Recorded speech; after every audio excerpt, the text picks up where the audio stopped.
दोस्तों, आज हम एक्सप्लेन करने वाले हैं हाल ही में आई सीरीज प्यार का प्रोफेसर के सारे एपिसोड्स को, जो कि आपको जरूर पसंद आएंगे। इसलिए वीडियो को अभी लाइक कर दीजिए। हम चलिए कहानी शुरू करते हैं। तो सीरीज की शुरुआत में हम वैभव नाम के एक छोटे से बच्चे को देखते हैं। वैभव अपने पापा सुभाष के साथ साइकिल पर बैठकर स्कूल जा रहा होता है, लेकिन जाते समय वैभव काफी निराश लग रहा था, क्योंकि वैभव के सारे दोस्त अपने बड़ी बड़ी गाड़ियों में स्कूल आया करते थे। इसी वजह से वो भी चाहता था कि उसके पापा गाड़ी लेकर उसे स्कूल छोड़ने आए। तब वैभव अपने पापा से कहता है कि पापा, हमारे पास गाड़ी क्यों नहीं है? क्या हम लोग अमीर नहीं हैं? तब अपने बेटे की ये बात सुनकर उसके पापा को अच्छा नहीं लगता और वो सोच लेते हैं कि वो वैभव के लिए एक नई गाड़ी खरीदेंगे। इसलिए वो अपने एक दोस्त से पैसे उधार लेकर वैभव के लिए एक नई कार खरीद लाते हैं, जो देखकर वैभव को काफी अच्छा लगता है। फिर हमें कई साल बाद का सीन दिखाया जाता है। वैभव अब काफी बड़ा हो गया था। हम देखते कि वैभव अपने पापा की कार आज बेचने वाला था,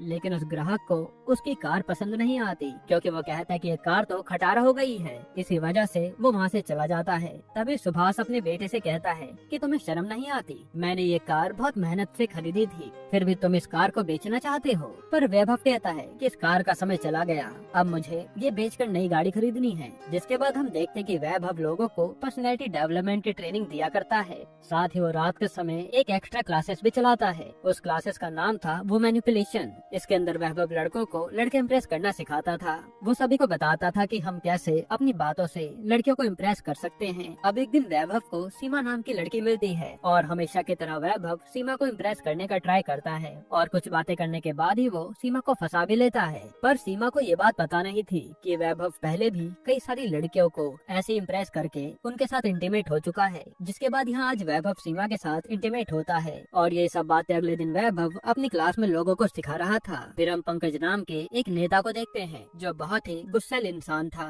इसी कारण वो अपने कई सारे इंटरव्यू में रिपोर्टर्स को मार भी चुका था।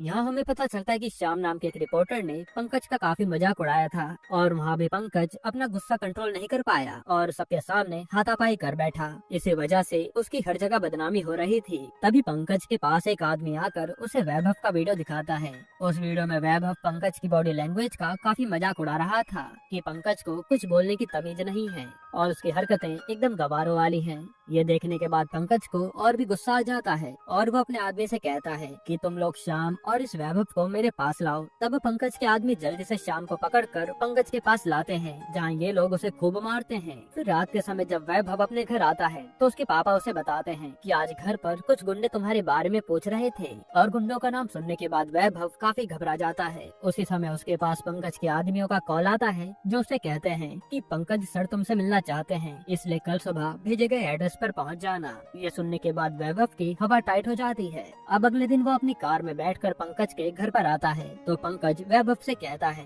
कि तुमने अपनी वीडियो में मेरी बहुत बेइज्जती की है। इस पे वैभव डरते हुए पंकज से कहता है कि सर, मैंने जानबूझकर वो वीडियो नहीं बनाया था और मैं अगली बार ऐसा कुछ नहीं करूँगा। लेकिन पंकज कहता है कि मुझे तुम्हारी मदद चाहिए, मैं अपने आप को चेंज करना चाहता हूँ। तब पंकज की बातों से वो समझ जाता है कि पंकज को इलेक्शन जीतने के लिए अपनी इमेज सुधारनी है। जिसके बाद वैभव पंकज की टीम की लीडर मल्लिका से जाकर मिलता है। मल्लिका काफी समय से पंकज की पार्टी का प्रचार करने का काम करती थी।